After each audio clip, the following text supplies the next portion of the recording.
Subscribe করুন shine TV Bangla. জেলার সব খবরে নিজেকে আপডেট রাখতে পাশের বেল আইকনটি প্রেস করুন আর জানুন জেলার সব তথ্য। শনিবার মালদার চাচলের জাতীয় কংগ্রেসের একটি নির্বাচনী জনসভায় উপস্থিত ছিলেন কংগ্রেসের সভাপতি রাহুল গান্ধী। এদিন তিনি সভামঞ্চ থেকে মোদি ও মমতা দুজনকেই কড়া ভাষায় আক্রমণ করেন। তিনি ঠিক কি বলেছেন দেখব। हिंदुस्तान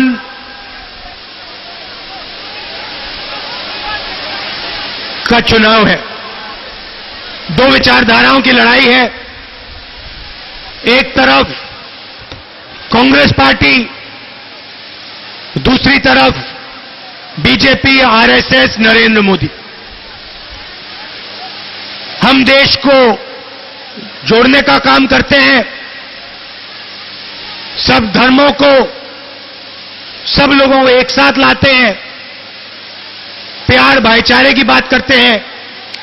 और बीजेपी, आरएसएस जहां भी जाती है नफरत फैलाती है, एक धर्म को दूसरे धर्म से लड़ाती है। आपसे बेहतर कोई नहीं जानता है बंगाल में पिछले सालों से क्या हो रहा है, कितना विकास हो रहा है। आप जानते हो, मुझसे बेहतर आप जानते हो। किसान की दिन भर मदद करेगा। आपको याद होगा जब नरेंद्र मोदी प्रधानमंत्री बन रहे थे, 2014 का चुनाव था, उन्होंने कहा मैं प्रधानमंत्री नहीं बनना चाहता हूं, मैं चौकीदार बनना चाहता हूं। चोरी करने के बाद पकड़े जाने के बाद चौकीदार कहता है हम सब चौकीदार। बेरोजगार युवा के घर में चौकीदार नहीं मिलेगा, छोटे दुकानदार के घर में चौकीदार नहीं मिलेगा, अनिल अंबानी के घर में चौकीदार मिलेगा। नीरव मोदी की चौकीदारी की, ललित मोदी की चौकीदारी की, विजय माल्या की चौकीदारी की। विचारधारा की लड़ाई है और यहां दबाव में आकर डर के उन्होंने आपको धोखा दिया है। और इस बात को आप बिल्कुल भूलना मत। ये कांग्रेस का गढ़ है और उनको आप याद दिलाइए कि धोखा देकर बंगाल में काम नहीं किया जा सकता है। ना किसी से बात करती है, ना किसी से पूछती है, जो उनके मन में आता है वो कर देती है। क्या बंगाल की कोई आवाज नहीं है? क्या बंगाल की जनता की आवाज नहीं होनी चाहिए? क्या सिर्फ एक व्यक्ति को आपका पूरा प्रदेश चलाना चाहिए? कांग्रेस पार्टी का कार्यकर्ता हर रोज कांग्रेस पार्टी के लिए खड़ा होता है। मैं दिल से आपको धन्यवाद करना चाहता हूं। हमने निर्णय ले लिया है, जो भी सरकारी रोजगार आज खाली पड़े हैं, जो भी पोस्ट खाली पड़े हैं, उन सबको कांग्रेस पार्टी आके एक के बाद एक भर देगी। कॉलेजेस, यूनिवर्सिटीज में आप अपने बच्चों को नहीं भेज सकते, सारे के सारे प्राइवेटाइज कर दिए, लाखों रुपए पहले जेब से डाल के दो। सरकार का काम शिक्षा का काम होता है, स्वास्थ्य का काम होता है। हम बंगाल में, बाकी देश में यूनिवर्सिटी, कॉलेजेस का जाल बिछा देंगे। कम से कम पैसे में आप अपना इलाज करा पाओगे।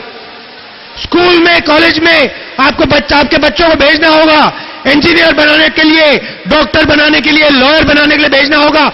कम से कम पैसे में आप भेज पाओगे, क्योंकि हिंदुस्तान की सरकार पैसा शिक्षा में और स्वास्थ्य में डालेगी। यहां पास में, बिल्कुल खेत के पास में, हम आम को प्रोसेस करने की फैक्ट्री लगाएंगे कि आप अपना आम डायरेक्ट सीधा उस फैक्ट्री में बेचो और फिर उस फैक्ट्री से आपका आम, अलग अलग प्रोडक्ट्स, आम के प्रोडक्ट्स बाकी हिंदुस्तान में, बाकी दुनिया में जाएं। और देखिए, अंत में मैं आपको कहना चाहता हूं, आपने बंगाल के युवाओं से कह रहा हूं, बंगाल की जनता से कह रहा हूं, आपने सालों सीपीएम को देखा। उन्होंने एक संगठन की सरकार चलाई, बंगाल का विकास नहीं हुआ। फिर आपने ममता जी को चुना और आपने आज बंगाल का हाल देखा है। जो अत्याचार सीपीएम के समय होता था, वही अत्याचार आज ममता जी के समय हो रहा है। उस वक्त एक संगठन के लिए सरकार चलाई जाती थी, आज एक व्यक्ति के लिए सरकार चलाई जा रही है। तो यहां जब तक कांग्रेस पार्टी की सरकार नहीं आएगी, बंगाल में कांग्रेस पार्टी की सरकार नहीं आएगी, तब तक बंगाल में प्रगति नहीं हो सकती है। और हम पूरा दम लगाएंगे कि बंगाल में कांग्रेस पार्टी की सरकार आए, बंगाल में हमारा कांग्रेस पार्टी का झंडा लहराए, हमारे कार्यकर्ताओं, मैं आपसे वायदा करता हूं कि बंगाल में कांग्रेस पार्टी लड़के अपनी सरकार बना के दिखाएगी।